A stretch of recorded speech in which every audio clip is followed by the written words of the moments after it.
પાકે ભાઈ ઘઉંનું જે ઘવાર આવે એમાં કેરી પાકે એના જેવી તો ભાઈ ખાવાની એકેય મજા જ ન આવે અને પાકે પણ જલ્દી એમાં કેરી. તો ભાઈ કેરી પકાવવાની એકદમ દેશી રીત અને બેસ્ટમાં બેસ્ટ આ એકદમ મીઠાઈવાળી કેરી થાય આમાં પાકે એટલે જો કેમ જગ્યામાં આટલી જગ્યામાં એક ડુંગળી હોય એટલે આજુબાજુમાં બધે ભાઈ એની ગરમી પકડે એટલે કેરી પાકે.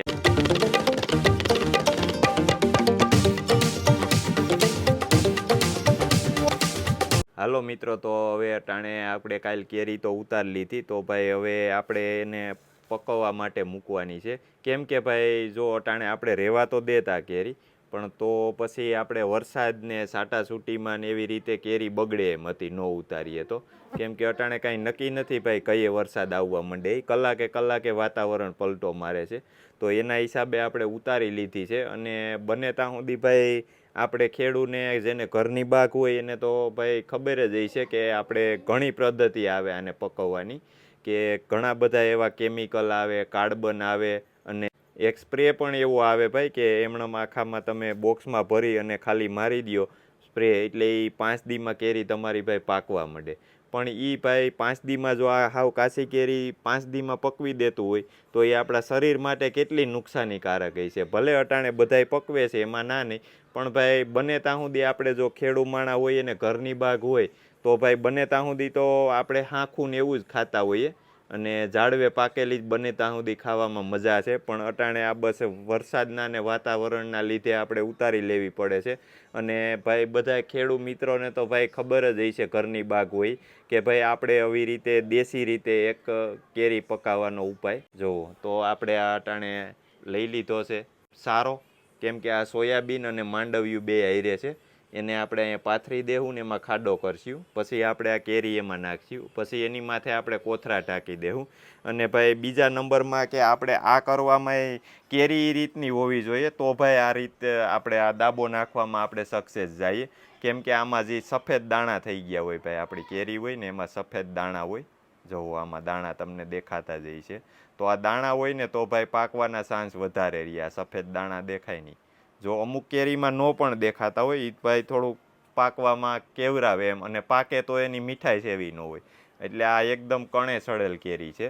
તો આપણે આ જેનો દાબો આવી રીતે નાખવાનો છે. અને ભાઈ ઘણી રીત આવે આમાં પકવવાની, પણ આપણે તો એકદમ દેશી અને લગભગ તો ભાઈ ખેડૂ બધાય આવી રીતે જ પકવતા હોય કે એવું ન પડે કોઈને, પણ ઘણી બધી પદ્ધતિ આવે આને પકવવાની. તો આપણે આને આજ આવી રીતે પકવીએ એમ છે. જોવો આપણે આ ભૂકો રહ્યો એને આપણે આમ પોરો કરી દેવું આ રીતે, અને પછી આપણે આમાં કેરી નાખી દેવું. પછી આની માથે પણ આપણે થોડુંક નાખી દેવું, જોઈએ આપણે કેટલીક આમાં શું થાય છે.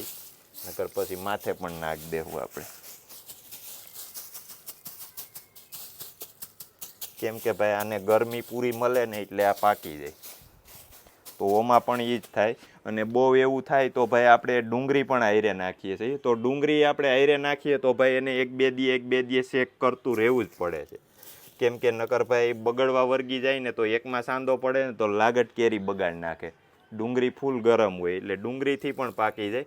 તો ભાઈ આપણે બીજું કેમિકલ નાખવું એના કરતાં ડુંગળી પણ બરાબર છે ભાઈ આપણા હિસાબ પ્રમાણે તો. કેમ કે ઓલું તો ભાઈ એ બધું કાર્બન ને એ બધું બહુ નુકસાનીકારક છે. પણ અટાણે ન પાકે એટલે ભાઈ કરવું પણ પડે. પણ જેને ઘરની હોય એની વાત છે ભાઈ, આપણી નજર સામે. કેમ કે જેને બાગ હોય એ તો ભાઈ આવી રીતે જ ખાતા છે કરી.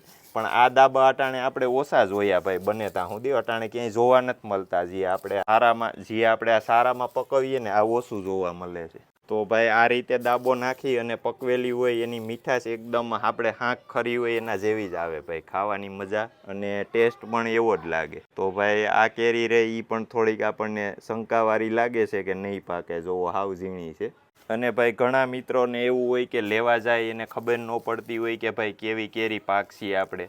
તો એના માટે એક ખાસ છે ભાઈ કે આ અમુક જે સફેદ દાણો દેખાતો હોય, મેં તમને વાત તો કરી જ છે હમણાં, પણ આ સફેદ દાણો દેખાતો હોય એ ભાઈ કણે સડેલી કેરી કહેવાય. આ લ્યો એટલે એમાં ન પાકવાના ચાન્સ કાંઈ રહે જ નહીં. 100% કેરી પાકી જ જાય.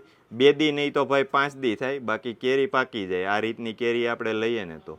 કેમ કે ઘણી વખત એવું બને ભાઈ આપણે વેચતા હોય એ ઠલવવા પણ ન દઈએ, કે જે છે એ ઉપર આપણને સારી કેરી રાખે અને અંદર પછી ભાઈ જેવી આવે એવી ભરેલ હોય. આપણને તો અનુભવ થઈ ગયા છે બધાય, કેમ કે આપણને અનુભવ તો ભાઈ વજન સુધીના થયા છે કે વજનમાં પણ પૂરી નથી આવતી કેરી આપણે લઈએ. 10 કિલો કીએ એ 9 કિલોની જ આવે, 9 કિલો જ આવે ભાઈ બોક્સમાં. એ કહે છે 10 કિલો, પણ 10 કિલો ભાઈ કેરી નથી થતી એમાં. બોક્સની કેપેસિટી જ નથી કે એમાં 10 કિલો હમાઈ જાય એવી. તો ભાઈ બોક્સ હોતી 9.5 કિલો આજુબાજુ જ થાય છે, કેમ કે 9.5 પણ નથી થતી. આપણે તો બધી ટ્રાય કરી લીધી. તો ગમે તે ભાઈ આપણે લેવી હોય એટલામાં આજુબાજુમાં લઈ જવી હોય તો આપણે બોક્સ વગરની જ કેરી માગવીએ.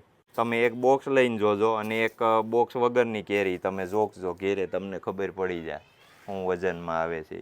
બીજી હાલો તો ભાઈ એક બીજી રીત છે દેશી હાવ. આપણે જૂના ખેડૂ બધાય હોય એને તો ભાઈ ખબર જ હશે.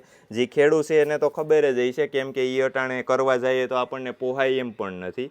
પણ એમાં જે કેરી પાકે ભાઈ, ઘઉંનું જે ઘવાર આવે એમાં કેરી પાકે એના જેવી તો ભાઈ ખાવાની એકેય મજા જ ન આવે, અને પાકે પણ જલ્દી એમાં કેરી. તો ભાઈ ગવાર તો અટાણે જોકે બધાય ખેડૂ છે એને તો ખબર જ હશે કે ગવાર શું છે એ. તો ભાઈ ગવાર રહ્યું એ આપણે જે ઘઉં કાઢીએ ને નીકળે થેસર ને ઓપનેરમાં ને આપણે ઘઉં કાઢીએ તો એ નીકળે, એમાં એનો સારો જે થાય એને ગવાર કહેવાય ભાઈ. તો એ ગવાર રહ્યું એનું તો એકદમ બેસ્ટમાં બેસ્ટ એમાં કેરી પાકે ભાઈ. એમાં એ આપણે એક ભારી નાખી દીધું, એક ભારી હેઠે અને એક ભારી આપણે આવી રીતે ઉપર નાખી દીધું એટલે એની ફૂલ ગરમી પકડે અને એમાં કેરી ભાઈ જોરદાર પાકે. કેમ કે અટાણે ભાઈ ગવાર નથી, કોઈ ઓછે ભાગે કરે છે. અને અટાણે તો આમ જોઈએ તો ભાઈ આપણે કટર અકવી નાખે, અને કટર વાહે પણ એક બીજી સિસ્ટમ આવી ગઈ છે, એમાં ને એમાં ગવાર પણ થઈ જાય છે. તો હવે ઘણી જગ્યાએ થઈ ગયું એમ. ગવાર પણ અટાણે તો ભાઈ બહુ મોંઘું પડે એમ છે કરવું એમ, કેમ કે થેસરનો તો ભાઈ થેસરના ખર્ચા ને મજૂરીના ખર્ચા ને બધું વધી જાય. એટલે એના હિસાબે ભાઈ ગવારનું હવે બહુ ઓછું થઈ ગયું. તોય ભાઈ આ બાજુ ગીરમાં તો છે અમુક જગ્યાએ ગવાર હાટું સ્પેશિયલ ઓલું પાછળ જે ટ્રેક્ટર આવે છે પંજાબનું, પાછળ આમ પેકવાળું ભૂકો ભરાઈ જાય એવું, કેમ કે ડાઠા હોય એને લઈ લઈએ અને ગવાર બની જાય. તો એ સિસ્ટમ ભાઈ હજી ગીરમાં છે. અને હવે ભાઈ આમાં આપણે જોતું હોય તો અટાણે ક્યાંય મળ્યું નહીં ભાઈ. આપણે થોડોક તપાસ કર્યો પણ આપણે આજુબાજુમાં ક્યાંય હતું નહીં. એટલે આપણે હવે આ સોયાબીનના ભૂકામાં અને માંડવીનો ભૂકો છે તો આપણે એમાં અટાણે દાબો નાખી દીધો છે, અને હજી આપણે આની માથે થોડુંક નાખી દેવું. તો ભાઈ કેરી પકાવવાની એકદમ દેશી રીત અને બેસ્ટમાં બેસ્ટ આ એકદમ મીઠાશવાળી કેરી થાય આમાં પાકે એટલે જો. કેમ કે કોઈ ભાઈ કેમિકલ ભેળસેળ કોઈ વસ્તુ આમાં આવતી નથી, કેમ કે આ આપણે સારો જ છે, સારો છે બસ. આમાં હવે આપણે નાખી દેવું માથે પાછો સારો, અને આની માથે કોથરો નાખી દેવું. એટલે પકવવામાં ભાઈ આને પાકવામાં બીજું કાંઈ જરૂર આને હોતી નથી. આને બસ ફૂલ ગરમી હોય એટલે પાકી જાય. અને જોયા કરશું આપણે, નકર પછી આપણે આમાં જો આવી રીતે જગ્યા હોય આમાં એક જ ડુંગળી મૂકી દેવાની ભાઈ. એટલી જગ્યામાં એક ડુંગળી હોય એટલે આજુબાજુમાં બધે ભાઈ એની ગરમી પકડે. ગરમી પકડે એટલે કેરી પાકે. આપણે એ પણ અનુભવ કરેલ છે. અને મોડું થઈ જાય તો ભાઈ કેરી બગડવા પણ માંડે, કેમ કે ડુંગળીથી કેરી પાકે એ પણ સારામાં સારું છે. કેમ કે કાર્બન અને બીજા કેમિકલ અને ફુવારા એના કરતાં ભાઈ ડુંગળી પણ સારી, અને 5 દી મોડી પાકે એ પણ સારું. કેમ કે એ અવળી કેરી પકવી દેતું હોય તો આપણા શરીર માટે એ કેટલું નુકસાનીકારક છે જુઓ. પણ અટાણે તો ભાઈ આ બધું આપણે જ્યાંથી ઉતારીને લઈએ ત્યાં તો બધું કમ્પ્લીટ જ આવે ભાઈ. એ મારી જ દે, તમારે કેવું જ ન પડે. ફુવારો લાગી જ ગયો હોય અને મારી દીધો હોય તો તમે એમ કહો કે અમારે એમણમ જોઈએ તો એ તમને એમણમ મળે જ નહીં. ફુવારો લાગીને જ મળે ભાઈ કેરી આપણને, એ 100% એમ. કેમ કે આપણે તો 3-4 વર્ષ થયા ગીરમાં બધે કેરી લેવા જઈએ કે અમે તમને ઓરિજિનલ દઈએ એમ. પણ ઓરિજિનલ કેરી ભાઈ નથી, મેળ જ નથી આવતો. કેમ કે એને પોહાય એમેય નથી, અને ભાઈ આને પછી પાકે ન પાકે, કેમ કે વહેલી ઉતાર લીધી હોય એટલે ભાઈ પાકવાના ચાન્સ પણ ઓછા રહીએ. એટલે ફરજિયાત ફુવારો મારવો જ પડે. ભાઈ આ હતી અમારી દેશી રીત કેરી પકવવાની. તો ભાઈ આપણે અટાણે કમ્પ્લીટ કેરી ગોઠવાઈ ગઈ છે, અને આપણે એટલી કેરીનો દાબો નાખી દઈએ. અને હવે આપણે જે મોટી કેરી છે ભાઈ એને તો આપણે બીજી જગ્યાએ નાખી છે પકવવા કોથરામાં, અને આપણે જે આ થોડી અલગ પાડી હતી ઝીણકી કેરી હતી એને આપણે દાબો નાખી દીધો છે. તો હવે આને આપણે ભાઈ થોડું થોડું આવી રીતે આમ કરી દેવું, અને પછી માથે થોડો ભૂકો પણ નાખી દેવું પાછો, અને એની માથે આપણે કોથરો નાખી દેવું. હા ભાઈ નાખ દે હું આપણે થોડુંક એટલે રેડી થઈ જાય, કેમ કે આ બધું ડટાઈ જાય. તો ભાઈ થઈ ગયો આપણો આ દાબો કમ્પ્લીટ. હવે આપણે નાખ દેવું કોથરા. તો ભાઈ 5 સદી પછી હવે આપણે આને ચેક કરશું, જોઈએ કેટલીક પાયકી છે. અને પછી ભાઈ કાંઈ નહીં ફેર હોય તો આપણે ડુંગળી પણ મૂકશું. ડુંગળીમાં તો ફાઇનલ પાકી જ જાય. પહેલાં આપણે આને એમનેમ ટ્રાય કરીએ, પણ 99% તો ભાઈ પાકી જ જાય. બસ તો ભાઈ એટલું જ. આ રીતે આપણે કેરી પકવી, અને તમે કઈ રીતે ભાઈ પકવતા હો એ પણ આપણને કહેજો કોમેન્ટમાં. તમને વિડીયો ગમ્યો હોય તો લાઈક કરો, શેર કરો, અમારી ચેનલને સબસ્ક્રાઇબ કરો અને આવજો.